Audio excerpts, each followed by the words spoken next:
Happy low carb na naman po sa ating lahat. So ngayon naman po ay magluluto tayo ng chicken in homemade tomato sauce. So ayan guys, nakikita, ito na po ang ating nagawa. So ayan guys, mag-uumpisa na tayo.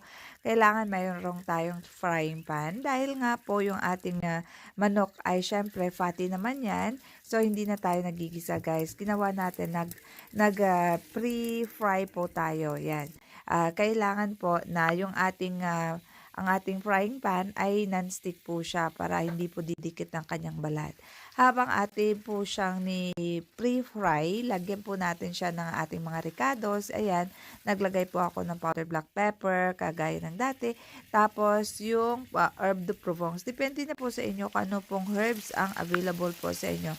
At saka syempre, naglagay po tayo ng konting asin dyan.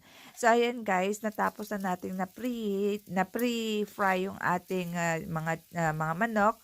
Tanggalin na po natin at saka ilalagay na po natin ang ating sibuyas, bawang at saka yung kamatis. Ang kamatis po, nilagay ko dyan 4 na kapiraso na medyo malalaki kasi yan po ang gagawin nating tomato sauce. At saka yung isang buong red onions at saka 4 na cloves na garlic. So, ayan guys, nakita nyo po, nilagay na po natin ang ating pre-fry na chicken. So, depende po yan sa chicken ninyo guys, no? Kung sa akin kasi po, organic at free range siya.